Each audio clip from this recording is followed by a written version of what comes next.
So another week of sneaker roundups, and start off with some past releases.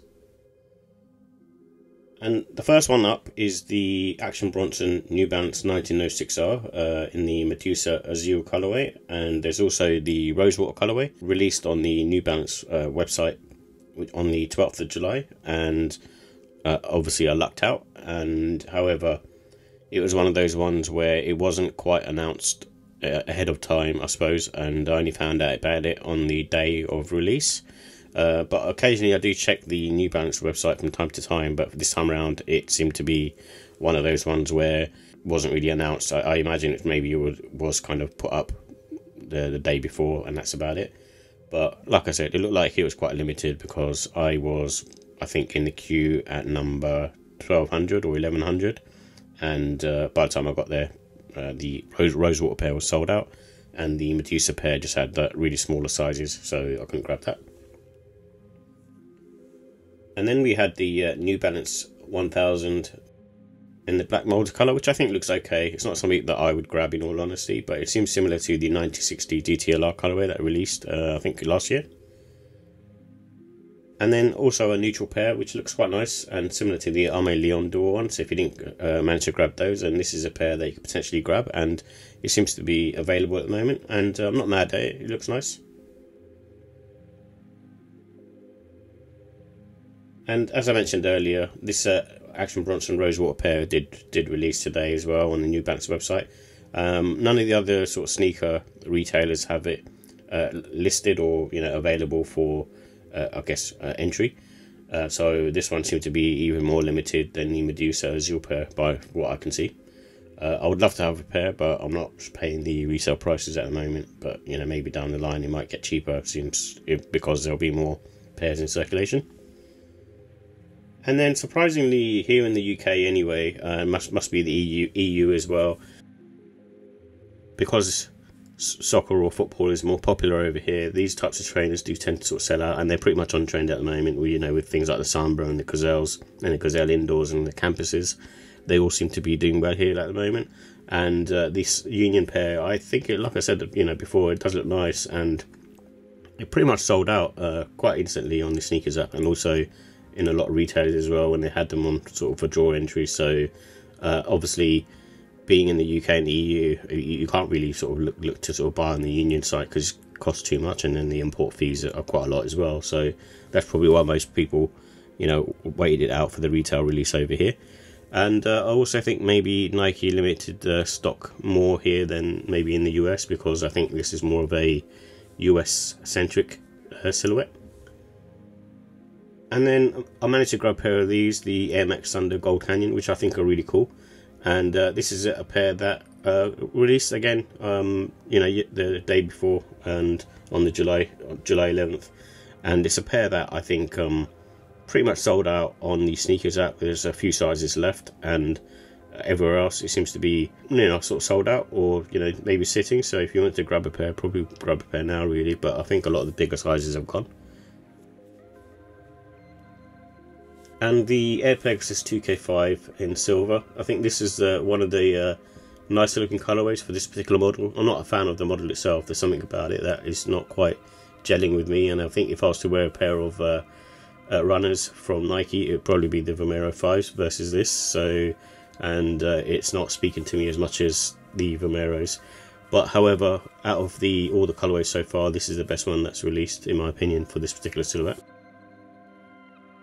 And then on top of that, we have the Air Max Plus. I think if I didn't have the pairs that I already have, I'd be on the lookout for these. It looks a really nice Air Max Plus pair, and you can't go wrong with the black and blue pair. And then we have the Stussy Nike LD 1000 collab, and this is in the Action Green, and it comes in this sort of white and blue colorway as well. So this is typical Stussy type colors, I suppose.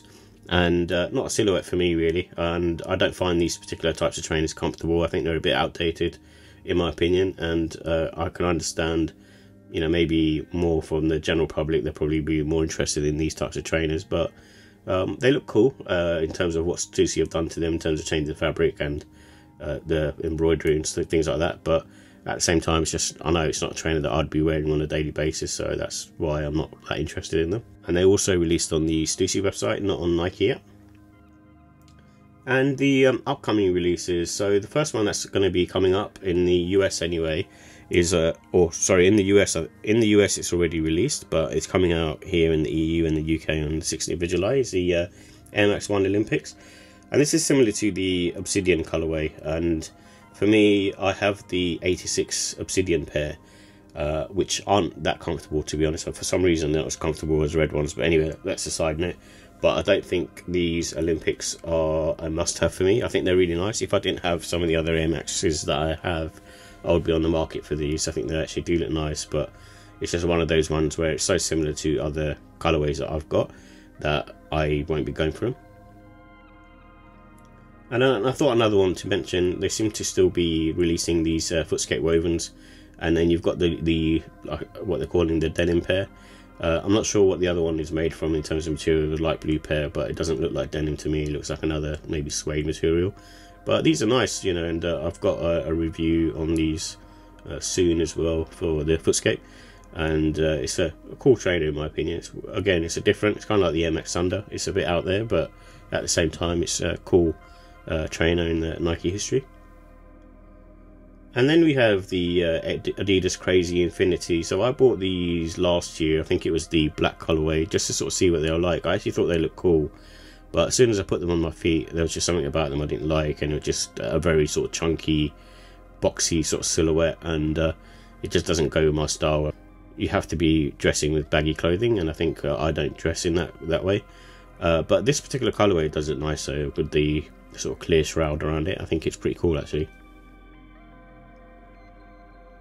And then Adidas are releasing in the next few days on the 16th this soccer collab. So I think for me it's one of those ones where I don't really like these types of silhouettes in all honesty, but I think it's cool in terms of, you know, taking on the different US soccer teams and producing different colorways and designs on there. So I'm sure that will help these to become more popular in the US. And then we have on July 18th, this is in the US, the SB Dunk Low Pro Trocedero Gardens. These came out in the UK quite a while ago in the skate shops, probably I think maybe a week or two ago, and then also released on the sneakers app a couple of days ago. And this particular sneaker is one of those ones where I'm not really that keen on it, but it's nice, you know, it's a nice colorway, but I know I won't be wearing it. But it's currently pretty much sort of sitting on the sneakers app anyway. And then we've got the on the 18th, the New Balance 991 V2, and this is in the pink colorway. Pink's not something that I tend to wear that much, and I only have maybe one or two sneakers that have this sort of type of colorway. But for me, I'm not really that interested in them. It's quite a monotone sneaker, and I'm not really that much into sort of monotone sneakers. And then we have the Nike Book 1 Python. I think for me, I'm not a fan of this particular colour. I like the silhouette, I'm just not a fan of this particular colourway. It's just a bit too much snakeskin. I've got like the hike pair, which I really like, and I like those because they have like a mixture of different types of materials. This again feels like a quite sort of monotone sneaker. I'm sure it's fine for the basketball court, but I don't know if I'd wear it more for a lifestyle, so that's why I've given it a 3. And the Air Jordan 3, this is in the women's like WNBA camo, and basically for me it's not a sneaker that I really like, in all honesty. I think it just looks a bit ugly to me. I know there's people who are fans of this sort of camo print, but for me it's just not doing anything. And same goes for this Nike Air Safari. I think for me it just looks like a really odd sneaker, and just something about it is just not doing it for me. Yeah, so I'm not a fan of this one. However, I do like the SB Dunk Safari that they've announced. I think that one actually looks nice. And then this is a second and third colorway for the Puma Lamella Ball La France, and it's in the Untouchable and Moments colorway. So the Untouchable one is the black one as far as I remember, and the green one is Moments. I think they're cool looking sneakers. Not something that I'd wear. It's probably more for a younger audience, but I do like the fact that Lamella Ball is trying something different and releasing like this sort of skate shoe, and you know, hopefully it's popular with the younger crowd. And then the Armand Marnier group, which is I think the Whittaker group, are releasing 3 different colorways of the New Balance 1906U, which is the 1906 utility, and it's called the Hollywood Invincible and the Willful Bias grey and orange, and then there's also the grey and blue color. These are just average to me. I don't think they're doing anything special. They're not really speaking to me. I just don't think they're great colorways, to be honest. I think out of the bunch, I think the grey blue one looks nicest, but I'm just not a fan of the. It's nuanced really, but I'm not a fan of the 1906U model because it uses like this ripstop upper material, and it's supposed to be a bit more hard wearing. But I don't know, there's something off about it where I prefer the look of the 1906R. It's like really minutiae in terms of sort of design details, but yeah, for me, I'm just not too much of a fan of the 1906U. I think I'd prefer to have a pair of 1906Rs. And then this is another one where I suppose Asics are probably getting a bit too confident, I guess, and this is the Asics GEL-NYC 2055. I'm not sure why they're calling it 2055. I'm sure it's something to do with the change in upper. Maybe they're kind of mixing 2 different models together, but I know the GEL-NYC is a mix of different models anyway, and then they've added the 2055, which I think is the upper, because the upper looks different to a standard NYC. And this one, I don't know, there's something about the way the original GEL-NYCs look, and it has that kind of aggressive Y2K look, whilst this one has kind of made it a bit more sort of smoothed out, and I don't think it has the same impact for me. I don't know, like I said, it's small changes here and there, it just doesn't quite do it, and I think these particular colorways aren't great. And then we have the Air Jordan 1 Low Barons. I actually like this particular sneaker. I think even though it's sort of a neutral colorway, it's quite a safe colorway. However, it's got the Chicago color blocking, and for me, I just love wearing Jordan 1 lows, and I mean, you know, for me, I think I'll probably grab these, and so I'm kind of looking forward to getting a pair of these. It's not anything magical or anything different, but it's just a nice sort of safe, easy to wear sneaker, similar to a Jordan 1 Low Shadow that came out a couple of months back. And this is another trainer that I'm in the market for, so it'll be the Adidas AE1 Low MX Silver Pebble, because it will be very popular and it's the first low. I think it might be a bit difficult to cop, but I'm going to try and see if I can grab it from somewhere. But you know, the actual sale price on these aren't too bad. I saw it come up for about £90, so it's really good in terms of its value. And for some reason, I gave the highs a really good rating, and I still sort of stand by that. But I just have an issue with those particular ones where I have like a lot of tightness on the forefoot, and I'm hoping these lows sort of do away with that. And it's mainly to do with the lace stitching right at the front of the sneaker that is not flexed in any way, and I don't know if that kind of goes away over time once you sort of wear it in, but the first 3 or 4 times that I've been wearing that particular sneaker, I'm just not finding it comfortable, just from that perspective. And speaking of the high, this is the Adidas AE1 High MX Charcoal, and this one does look nice in terms of its colourway, but like I said, it's mainly the forefoot of this particular sneaker that I have an issue with. But on comfortability and the looks of it, it's just you know, a really cool, forward-thinking looking sneaker. But if you're not a fan of lows, then obviously you'd be more gravitating towards this.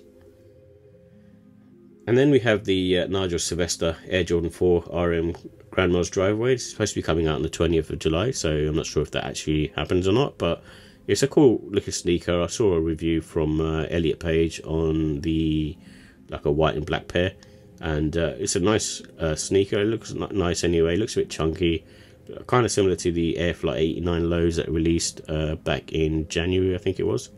But there's a thing to them where when you have like the Jordan 4, because they're almost like a mid cut, that kind of suits that particular trainer well. But when it's on this sort of low cut, I don't know, the front looks a bit sort of bulky and big, but we'll see. And here are some recently announced sneakers that some have dates and some don't.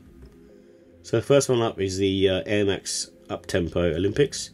I'm just not too much of a fan of this particular sneaker. I've tried it before. It just feels a bit clunky and a bit kind of chunky on foot now for nowadays, and I do like the way it looks on feet. It's one of those trainers, you know, you kind of look at it and you think, oh no, it's not going to be very good to wear. But when you put them on feet, they look nice. But I just don't find them very comfortable and very sort of heavy on foot as well, especially in this day and age.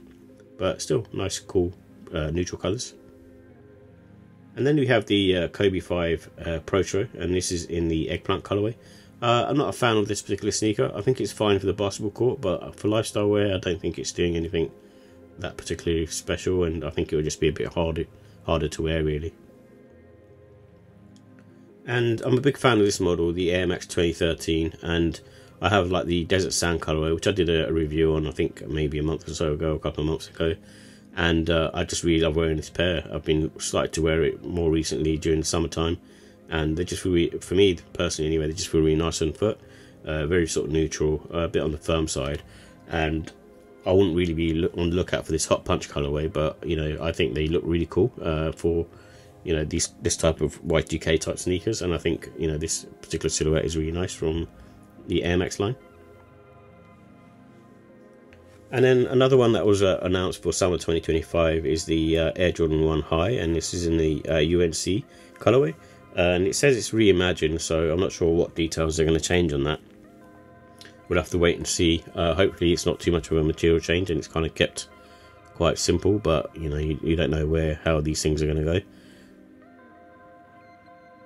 And then also during summer 2025 we have the Air Jordan 4. This is a women's colorway, another one for the women, and it's called Aluminium.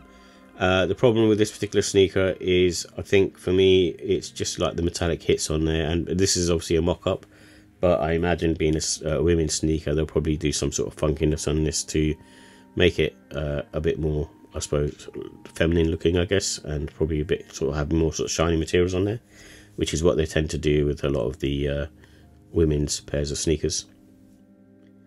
And then in October this year we have the Jordan 4 Orchid. It's in the pink sort of colorway, almost going towards violet. Not a fan of these, to be honest. I'm just, you know, for me, it's one of those ones where you know, I can give it a pass. I'm not really that interested in it. And then another one that I'm probably passing on. Obviously I love like watching films and stuff like that, and you know, this, you know, would have been a cool sneaker to have just because of, you know, having that association with cinema. However, the actual look of the sneaker just not doing anything for me really, so it's very average for an SB. And then I think this one is actually quite a cool trainer actually. That's you know, LeBron was wearing during sort of the Olympic warm-up games. But this is coming out in fall 2024. It's not really a basketball sneaker as far as I know. The TR1, it's more of a trainer shoe, but it's got something cool about it. It's got almost the, I suppose, Jordan 17 vibe to it, especially around the sort of lace holes and lace loops, and that side of the upper looks like a Jordan 17. But the overall trainer itself, you know, just really basic, but at the same time looks cool on foot. Especially, you know, usually these bigger sizes look a bit funny on feet, but with this one I think it just, I don't know, there's something about it to me that's that it works and works well. And then we also have in holiday 2024 what they're calling the Jordan 4 RM Fear. It's just done in that sort of fear colorway and with the sort of greys on there. But I don't know actually if I know that it's going to be called Fear at the moment. But it's a cool looking sneaker. I definitely, you know, if I was to grab an RM model, I'd probably look to maybe grab something like this really, because a Nigel Sylvester collab is going to be a bit of a one to sort of hard to wear, whilst this one's a bit more neutral that you can kind of wear pretty much every day. And then there's a fashion guy called, hopefully I'm not butchering the names, P. Andrade, and it's the Asics GEL-NYC 14. These are okay. I think, you know, nothing special. They have, you know, the sort of daring colours on there, but it's not something that I'd be on the market for.